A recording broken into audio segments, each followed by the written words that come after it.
اگر ہم پالتو جانوروں کی بات کریں تو فوری طور پر ہمارے ذہن میں بلی اور کتا آتے ہیں۔ اس کی وجہ یہ ہے کہ اکثر یہ دونوں ہمارے گھروں میں پالے جاتے ہیں۔ اگر ہم اس سے کچھ آگے کا سوچیں تو کچھ لوگ بندر، گھوڑا، خرگوش اور کئی لوگ تو چوہے بھی پال لیتے ہیں۔ لیکن کیا آپ نے کبھی کسی ایسے جانور کو پالنے کے بارے میں سوچا ہے کہ جب اسے آپ روڈ پر گھمانے کے لیے لے کر جائیں تو لوگ اسے دیکھ کر ہی سہم جائیں یا ڈر محسوس کرنے لگیں؟ تو جی ہاں، آج کی اس ویڈیو میں ہم کسی ایسے ہی جانور کے بارے میں بات کریں گے جسے دیکھ کر لوگ ڈر جاتے ہیں اور اس کے قریب آنا بھی پسند نہیں کرتے۔ تو آج کی اس ویڈیو میں ہم آپ کو ایک ایسے ہی خاندان کی کہانی سنائیں گے جنہوں نے ایک خونخوار جانور یعنی کہ شیر کو پالنے کی غلطی کی، اور اس غلطی کی وجہ سے انہیں بہت ہی زیادہ نقصان اٹھانا پڑا۔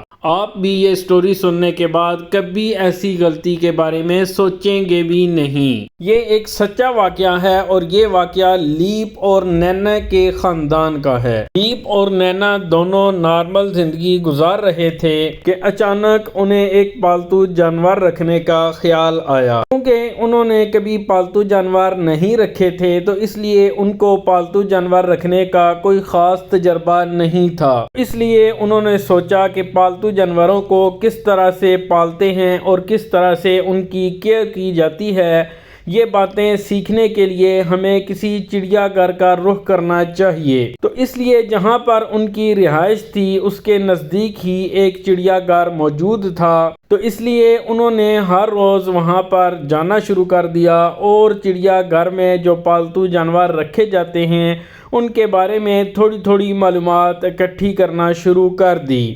کچھ عرصہ کی روٹین کے بعد انہوں نے کافی حد تک چڑیا گھر کے بارے میں یا ان میں جو جانور رکھے جاتے ہیں ان کے بارے میں اچھی خاصی معلومات حاصل کر لی تھیں کہ کون سے جانور کو کتنی خوراک دینی ہے اور کون سی خوراک دینی ہے، اور موسمی تبدیلی کے لحاظ سے کس جانور کے لیے کتنا ٹمپریچر موزوں ہے، اور اس طرح کی چھوٹی چھوٹی باتیں جو عام طور پر لوگوں کو معلوم نہیں ہوتی، انہوں نے وہ معلومات بھی حاصل کر لیں۔ ایک مرتبہ جب وہ چڑیا گھر میں گئے جانوروں کو دیکھنے کے لیے تو اس وقت ایک شیرنی نے چھوٹے بچے کو جنم دیا۔ لیپ اور نینا کے ساتھ ایک چھوٹا بچہ بھی موجود تھا۔ جب اس نے شیر کے چھوٹے بچے کو دیکھا تو اس نے خواہش کی کہ یہ بچہ ہمارے گھر میں بھی ہونا چاہیے۔ لیپ اور نینا نے بہت منع کیا لیکن وہ بچہ بہت ہی ضدی تھا۔ اس ضد کے آگے ان دونوں نے ہار مان لی اور انہوں نے کوشش کر کے کسی نہ کسی طریقے سے وہ شیر کے 2 بچے اپنے گھر لے آئے، اور انہوں نے شیر کے بچوں کو پالنا شروع کر دیا، اور وہ شیر کے بچے بھی ان کے ساتھ پالتو جانوروں کی طرح پیش آتے تھے۔ وقت کے ساتھ ساتھ وہ بچے دودھ پیتے تھے اور آہستہ آہستہ بڑھتے جاتے تھے۔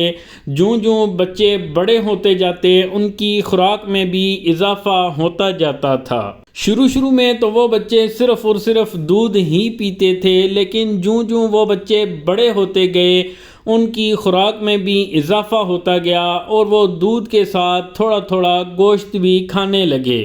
چند مہینوں کے بعد وہ بچے آہستہ آہستہ جوان ہو گئے اور دیکھنے میں وہ بھرپور شیر کی طرح نظر آتے تھے، لیکن اس کے باوجود گھر والوں کو ان سے کوئی خوف محسوس نہیں ہوتا تھا۔ اس کی وجہ یہ تھی کہ کیونکہ بچے بچپن سے ہی ان کے ساتھ ہل مل گئے تھے اور وہ عادی ہو گئے تھے، اسی لیے وہ گھر والوں کو بھی کوئی نقصان نہیں پہنچاتے تھے۔ شیر کیونکہ ایک جنگلی جانور ہے اور جنگلی جانور پر کبھی بھی اعتماد نہیں کیا جا سکتا، اسی لیے جب وہ شیر کے بچے جوان ہوئے تو لوگوں نے ان سے ڈرنا شروع کر دیا۔ رات کو جب وہ شیر اپنے گھر سے دوڑتا تھا تو لوگ آس پاس کے پڑوسی اس سے ڈر جایا کرتے تھے اور ان کی نیندیں بھی خراب ہو جایا کرتی تھیں۔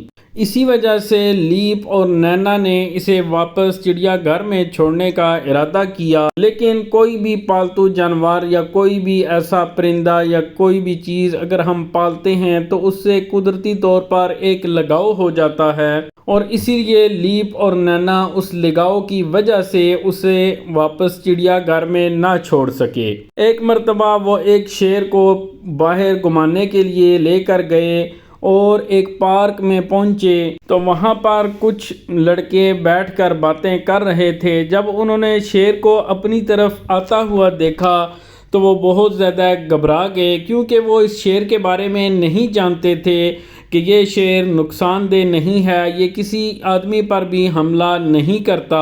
ان کو اس بات کا علم نہیں تھا کہ یہ پالتو جانور ہے۔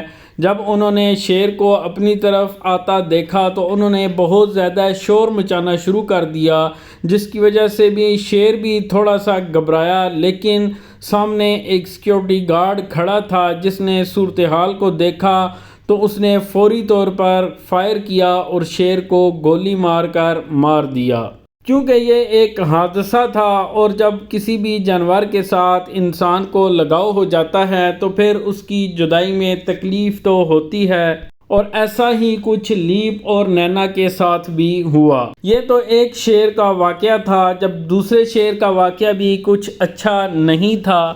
اس کی وجہ یہ ہے کہ ایک مرتبہ لیپ اور نینا دونوں کسی وجہ سے باہر گئے ہوئے تھے۔ جب وہ گھر واپس آئے تو اس وقت انہوں نے محسوس کیا کہ گھر میں کچھ نہ کچھ جلنے کی بو آ رہی ہے، لیکن اس وقت انہیں کچھ سمجھ نہیں آیا۔ تھوڑی دیر گزری تو انہیں احساس ہوا کہ پڑوسیوں کے بچوں نے چھوٹے پٹاخے چھوڑ کر ان کے شیر کو بہت زیادہ تنگ کیا ہوا ہے، جس کی وجہ سے شیر بہت زیادہ غصے میں تھا۔ لیپ اور نینا اس کے غصے کو نہ سمجھ سکے اور وہ ایسے ہی پالتو شیر سمجھ کر اپنی روٹین ورک کے حساب سے گھر میں وہ داخل ہوئے تو شیر نے نینا پر حملہ کر دیا اور اس کی گردن کو دبوچ کر اسے مار دیا۔ جب اس چھوٹے بچے نے دیکھا تو اس نے نینا کو بچانے کے لیے اس کی طرف دوڑ لگا دی۔ جب شیر نے اس بچے کو اپنی طرف آتا دیکھا تو اس نے نینا کو چھوڑ کر چھوٹے بچے پر حملہ کر دیا اور اسے بھی موت کے گھاٹ اتار دیا۔ ان دونوں کو مارنے کے بعد ایسے محسوس ہوتا تھا جیسے شیر پاگل سا ہو گیا ہے، وہ دوڑتا جاتا تھا اور پورے گھر میں دوڑتا جاتا تھا۔ تھوڑی دیر کے بعد جب پڑوسیوں کو اس واقعے کا علم ہوا تو انہوں نے فوری طور پر پولیس کو اطلاع دی، اور پولیس نے تھوڑی مشقت کے بعد اس واقعے پر کنٹرول حاصل کر لیا اور شیر کو گولی مار کر مار دیا، اور یوں ایک قاتل اپنے انجام کو پہنچ گیا۔ لیکن اس واقعے نے کئی افراد کو خاموش ہدایات جاری کر دیں۔ ناظرین کرام، ہمیں اس واقعہ سے یہ سبق بھی ملتا ہے کہ ہمیں کسی بھی ایسے جانور کو نہیں پالنا چاہیے جس کی دیکھ بھال ہماری بس سے باہر ہو۔ خونخوار جانوروں کے لیے اللہ تعالیٰ نے خاص قسم کا ماحول بنایا ہے جو کہ انہیں جنگل میں میسر آتا ہے۔ اگر یہ جنگلات نہ ہوں اور ان کی رہائش کے لیے موزوں جگہ نہ ہو تو یہ جانور انسانوں کو زندہ ہی نہ رہنے دیں۔ امید ہے کہ آپ نے اس واقعے سے کچھ نہ کچھ سبق ضرور سیکھا ہوگا۔ اگر یہ ویڈیو آپ کو پسند آئی ہے تو لائک اینڈ سبسکرائب لازمی کیجیے۔ اجازت دیجیے، اللہ حافظ۔